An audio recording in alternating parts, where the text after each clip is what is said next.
Hello बच्चों, let's read the question. The number of unpaired electrons present as per accepted electronic configuration in atomium 70 is R.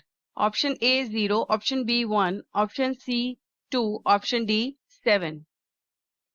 So, first of all, we will know that what is the key concept of this question. So, इस question में we will know about electronic configuration. So electronic configuration जो होती है that describes the distribution of electrons of in the orbitals of an atom or molecule. तो जो electrons हैं वो एक स्पेसिफिक ऑर्बिटल में फिल होते हैं इन अ स्पेसिफिक ऑर्डर जिसको हम बोलते हैं ऑफ बॉ प्रिंसिपल. तो हेयर ये जो फिलिंग होती है that is according to Hund's rule. तो हुंस रूल के अकॉर्डिंग जो इलेक्ट्रॉन्स हैं that will fill the degenerate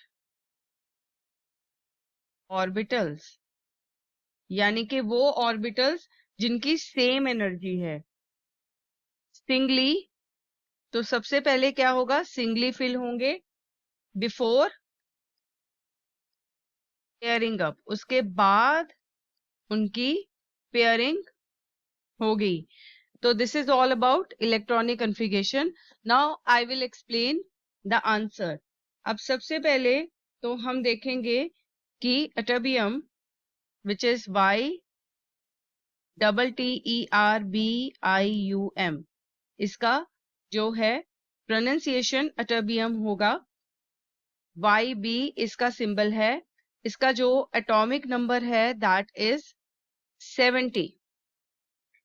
तो दैट मीन्स इसमें क्या है, 70 इलेक्ट्रॉन्स हैं. तो जब भी हम इलेक्ट्रॉनिक कन्फिगरेशन किसी भी एलिमेंट की लिखते हैं, अगर उस एलिमेंट में लार्जर नंबर ऑफ इलेक्ट्रॉन्स होंगे तो ये हमारे लिए कन्वीनियंट होता है to use the electronic configuration of nearest noble gas element as a reference point. तो इससे क्या होगा कि हम उससे आगे वाले जो ऑर्बिटल्स हैं वो हम देख लेंगे कि कौन से फिल होने वाले हैं किसी भी एलिमेंट के लिए.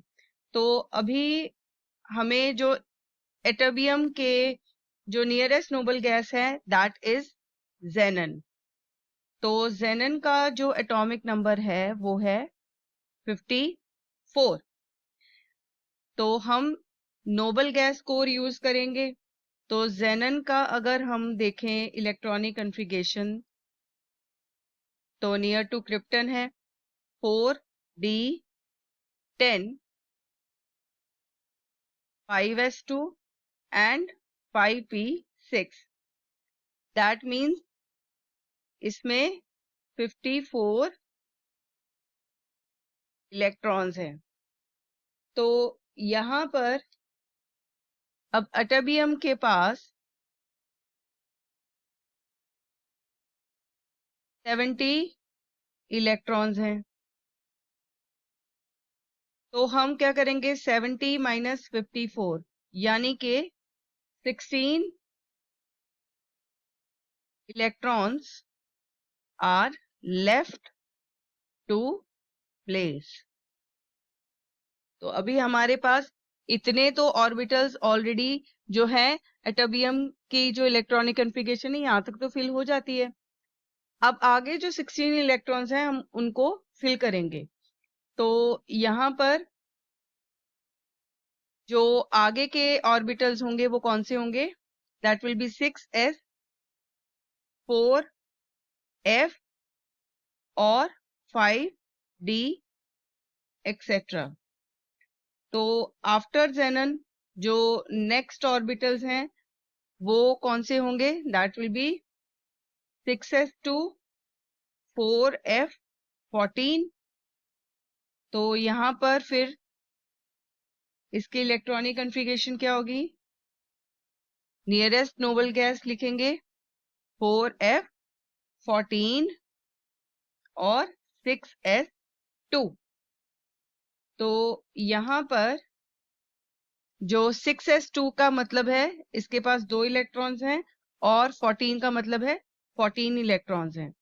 अब जो f ऑर्बिटल है, 4f ऑर्बिटल है, इसमें मैक्सिमम जो इलेक्ट्रॉन्स हैं वो कितने आ सकते हैं? 14। यानी कि ये फुली फिल्ड हो गया 4f वाला। और s में तो हमें पता ही है कि 2 इलेक्ट्रॉन्स होते हैं मैक्सिमम। दैट मीन्स इसके जो सारे ऑर्बिटल्स हैं वो क्या है? फुली फिल्ड हैं। तो यहाँ पर ये कंक्लूजन हम निकालते हैं that there is no unpaired electron in ytterbium. तो दैट मीन्स यहाँ पर हम ये कह सकते हैं option A will be the correct one, जहां पर 0 लिखा है यानी कि कोई भी अनपेयर्ड इलेक्ट्रॉन प्रेजेंट नहीं है। That means A is the correct option. I hope you have understood this answer very well. Thanks for watching.